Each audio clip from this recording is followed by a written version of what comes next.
Conexão Política apresenta Resumo da Semana com Davi Albuquerque.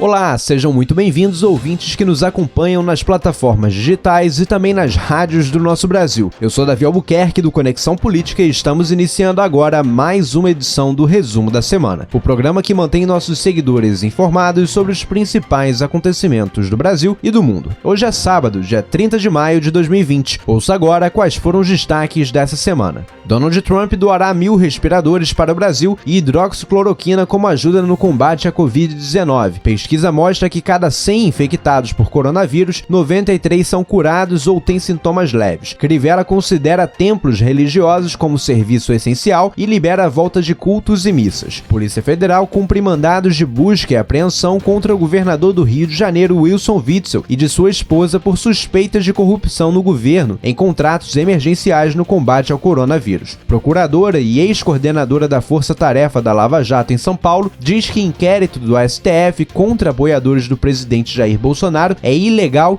e inconstitucional. Bolsonaro condena as operações coordenadas pelo ministro Alexandre de Moraes contra cidadãos e diz que o judiciário precisa respeitar o executivo e que foi o último dia que no Brasil houve atos que violam a liberdade de expressão. Donald Trump regulamenta redes sociais nos Estados Unidos após ser censurado diversas vezes pelo Twitter por supostas fake news ou discurso de ódio. Bolsonaro sanciona repasse de 60 bilhões de reais a estados e municípios. Wilson Witzel é alvo de novos pedidos de impeachment por conta de suspeitas de corrupção. Acompanhe tudo isso e muito mais agora no Resumo da Semana. Os Estados Unidos anunciaram neste domingo uma restrição de voos vindos do Brasil por conta do coronavírus. A medida tem o mesmo objetivo preventivo que todas as outras restrições impostas pela administração Trump contra outros países, incluindo o Reino Unido e toda a Europa. Na Casa Branca, o presidente Donald Trump disse que estava impedindo quase todos os estrangeiros que entrarem nos Estados Unidos se estivessem fisicamente presentes no Brasil 14 dias antes da viagem. Os portadores de green card, parentes próximos de cidadãos americanos e tripulação de companhias aéreas estão isentos. Segundo o assessor especial para assuntos internacionais da Presidência da República, Felipe Martins, o governo americano também anunciou a doação de 1.000 respiradores ao Brasil e a criação de um canal direto para trocas de experiências sobre o uso da hidroxicloroquina nos dois países. O radar mundial da Covid-19 mostra que a cada 100 pessoas infectadas registradas pelo novo coronavírus no planeta, 93 se curaram ou estão manifestando a doença de forma leve. Até amanhã de domingo foram relatados 5.433.000 casos em 215 países. O youtuber Felipe Neto está sendo processado pelo ministro da Educação Abraham Weintraub. Na ação, além de pedir uma indenização de R$5.000 por danos morais, o ministro também pede direito de resposta, alegando que o influenciador digital se referiu a ele como imbecil nas redes sociais. A informação foi confirmada pelo youtuber. O ex-ministro da Saúde, Nelson Teich, concedeu entrevista à Globo News neste último domingo. Durante quase 2 horas, Teich respondeu perguntas sobre a sua saída do comando da pasta e sobre a atual situação do Brasil no combate à Covid-19. No entanto, ao receber certas perguntas, principalmente quando tentavam jogá-lo em confronto contra o presidente Jair Bolsonaro, Teich subiu o tom de voz. Em uma de suas respostas, o ex-ministro chegou a classificar a pergunta como um desserviço para a população brasileira. Ao responder, o oncologista e hematologista Daniel Tabac, convidado da Globo para fazer perguntas, Teich afirmou, abre aspas, ninguém deixou de fazer coisas por causa da cloroquina. Essa é uma visão absolutamente equivocada. Nada parou por causa da cloroquina. O que aconteceu foi uma polarização em torno dela. Mas o mundo não parou por causa da cloroquina. Das medidas que tinham de ser tomadas, todas foram tomadas. A sua visão está absolutamente errada. Não sei de onde você tirou isso. Só posso dizer que está errada. Lamento que você pense assim e eu lamento que você fale isso em uma televisão como essa. É muito ruim para a sociedade. Isso é um desserviço para a sociedade. Fecha aspas, disse o ex-ministro da Saúde, Nelson Teich. O Ministério Público do Estado do Rio de Janeiro, por meio do Grupo de Atuação Especial de Combate ao Crime Organizado e a Polícia Civil, realizaram nesta segunda-feira uma operação para cumprir mandados de busca e apreensão em endereços de 7 pessoas físicas e 3 pessoas jurídicas investigadas por compor organização criminosa voltada para a prática de crimes licitatórios e lavagem de capitais, possivelmente envolvendo funcionários públicos da Fundação Municipal de Educação de Niterói e representantes de empresas que firmaram contratos durante a situação situação de emergência em saúde decorrente da pandemia de Covid-19. Os contratos são referentes principalmente para a aquisição de álcool em gel e sabonete líquido ao custo total de aproximadamente R$300 mil. O prefeito do Rio, Marcelo Crivella, publicou nesta segunda-feira um decreto em edição extra no Diário Oficial, incluindo igrejas e outros templos religiosos entre as atividades que não têm qualquer restrição para funcionamento na cidade. As missas e cultos, no entanto, deverão seguir algumas orientações sanitárias. Os templos precisarão disponibilizar álcool em gel, garantir a distância mínima de 2 metros entre frequentadores e o uso de máscaras obrigatório para o acesso e permanência nos templos. A mesma regra vale para atividades externas aos cultos. A Polícia Federal cumpriu nesta segunda-feira 8 mandados de busca e apreensão em residências, empresas e órgãos públicos de Fortaleza, no Ceará, e em São Paulo para investigar desvios de recursos públicos na aquisição de respiradores. A Operação de Espinéia identificou indícios de ausência de capacidade técnica e financeira de uma empresa paulista contratada sem licitação pela Secretaria Municipal da Saúde de Fortaleza, além de superfaturamento dos valores pagos pelos equipamentos, que chegaram a 34,7 milhões de reais. Na manhã desta terça-feira, a Polícia Federal retornou a um velho e conhecido endereço pelos agentes, o Palácio Laranjeiras, a residência oficial do governador do Rio de Janeiro. No mesmo local onde os agentes prenderam o ex-governador Luiz Fernando Pezão, os policiais retornaram com ordem de busca e apreensão contra o atual governador Wilson Witzel e a sua primeira-dama Helena Witzel na Operação Placebo. A operação investiga um grande esquema de corrupção entre o governo do Rio de Janeiro e a empresa responsável pelo gerenciamento dos hospitais de campanha para o combate à Covid-19. A ação foi autorizada pelo ministro do Superior Tribunal de Justiça, Benedito Gonçalves, que usou para embasar a Operação Placebo contra o governador do Rio uma fala sobre indícios de participação ativa do governador quanto ao conhecimento e ao comando das contratações realizadas com as empresas ora investigadas, mesmo sem ter assinado diretamente os documentos. A decisão também fala em vínculo bastante estreito e suspeito entre a primeira-dama e as empresas, em especial o contrato de prestação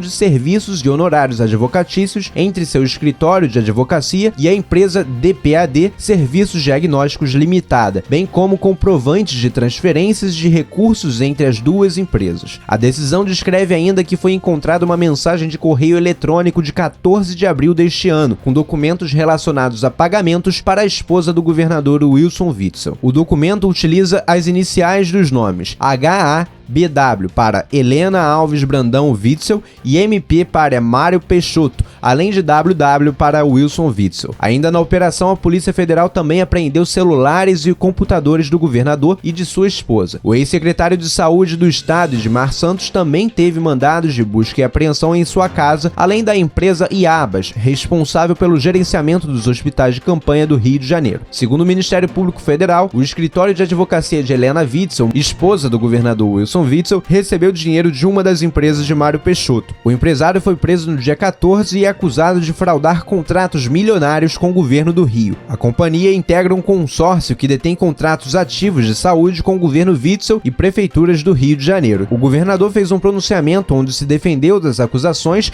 e afirmou que a motivação da operação foi política, por ser oposição ao presidente Bolsonaro. Em seu discurso, Witzel disse que o senador Flávio Bolsonaro deveria estar preso e disse que ajudou a eleger o presidente Bolsonaro, além de o chamar de ditador. O senador Flávio Bolsonaro disse que o governador quis trazer seu nome para o meio da discussão para mudar o foco e que quer parecer maluco para se inocentar das acusações. Na saída do Palácio da Alvorada, o presidente Bolsonaro comentou a operação da Polícia Federal contra o governador Wilson Witzel. Bolsonaro parabenizou a Polícia Federal e disse que ações como estas terão mais. Abre aspas. Vai ter mais. Enquanto eu for presidente, vai ter mais no Brasil todo. Isso não é uma informação privilegiada, não. Fecha aspas, declarou Jair Bolsonaro. O ministro-chefe do Gabinete de Segurança Institucional, General Augusto Heleno, chamou nesta terça-feira Ciro Gomes de débil mental em suas redes sociais. Heleno comparou Ciro a Adélio Bispo, responsável pela tentativa de assassinato a Jair Bolsonaro. Abre aspas. Ciro Gomes, que eu mal conheço e considero um canastrão, publicou um vídeo com uma série de ofensas a mim. Não vou responder porque eu considero um lixo humano, nem vou processá-lo por ser um caso igual ao Adélio, inimputável por ser débil mental. Fecha aspas, escreveu o General Augusto Heleno. A Polícia Federal cumpriu na manhã desta quarta-feira mandados de busca e apreensão no inquérito do Supremo Tribunal Federal que apura ameaças e ofensas à corte. O ex-deputado federal Roberto Jefferson, o empresário Luciano Hang, o deputado estadual de São Paulo Douglas Garcia e o jornalista Alan dos Santos foram alvos da operação. Vale destacar que todos eles são apoiadores do presidente Jair Bolsonaro. A ação foi coordenada pelo ministro Alexandre de Moraes. Em sua decisão na ação, o ministro determinou o bloqueio das contas no Facebook, Instagram e Twitter de empresários e influenciadores aliados ao presidente Jair Bolsonaro que foram alvos da operação. Segundo Moraes, o bloqueio é necessário para a interrupção dos discursos com conteúdo de ódio, subversão da ordem e incentivo à quebra da normalidade institucional e democrática. O ministro Alexandre de Moraes determinou a quebra dos sigilos bancários e fiscal do empresário Luciano Hang, Edgar Gomes Corona, Reinaldo Bianchi Jr. e Winston Rodrigues Lima, todos suspeitos de financiar ataques nas redes contra a corte. A medida vale para o período de julho de 2018 a abril deste ano, compreendendo, portanto, parte da campanha eleitoral de 2018. A procuradora da República, Tâmia Danelon, ex-coordenadora da Força Tarefa da Operação Lava Jato em São Paulo, falou sobre o inquérito das fake news que tramita no Supremo Tribunal Federal sob a coordenação do ministro Alexandre de Moraes, cujas ações foram deflagradas contra aliados do presidente Jair Bolsonaro na manhã desta quarta-feira. Em uma série de publicações no Twitter, Tâmia destacou que o inquérito é completamente ilegal e inconstitucional. Entre as razões, ela elencou o fato do STF acusar sem ter sido motivado por órgãos como o Ministério Público e a Polícia Federal, além de não ter ocorrido o sorteio para a relatoria do inquérito. Em outro momento, ela ressaltou que a ex-PGR, Raquel Dodge, pediu o arquivamento do processo. Ela também ressaltou que as ações de quarta-feira, ao seu ver, deveriam ser anuladas. 2 novos pedidos de impeachment foram protocolados na Assembleia Legislativa do Rio de Janeiro contra o governador Wilson Witzel nesta quarta-feira. Os documentos têm como base as denúncias de desvios de recursos públicos que envolvem o governador e sua esposa Helena Witzel em compras feitas sem licitação pela Secretaria Estadual de Saúde. Nos bastidores, a informação é que desta vez o presidente da Alerj, André Siciliano, dará prosseguimento aos pedidos. A expectativa é que todos os requerimentos de impeachment sejam aglutinados ou um deles mais fundamentado seja acatado pela instituição e o processo encaminhado ao plenário para a votação dos deputados.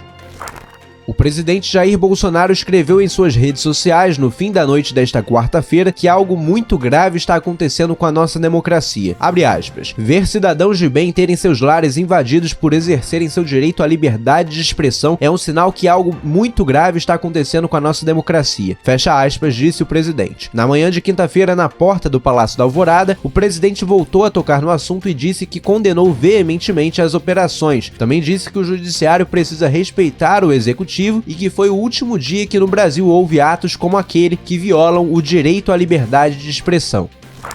O Procurador-Geral da República, Augusto Aras, pediu ao ministro Edson Fachin, do Supremo Tribunal Federal, a suspensão do inquérito das fake news. O pedido foi feito nesta quarta-feira, após a deflagração de uma operação da Polícia Federal a mando do ministro Alexandre de Moraes, que mira apoiadores do presidente Jair Bolsonaro. Nesta quinta-feira, Fachin encaminhou o pedido para análise do plenário do STF, que decidirá sobre o futuro do inquérito. Na petição, Augusto Aras se disse surpreso com a operação, pois já havia se manifestado o contrário.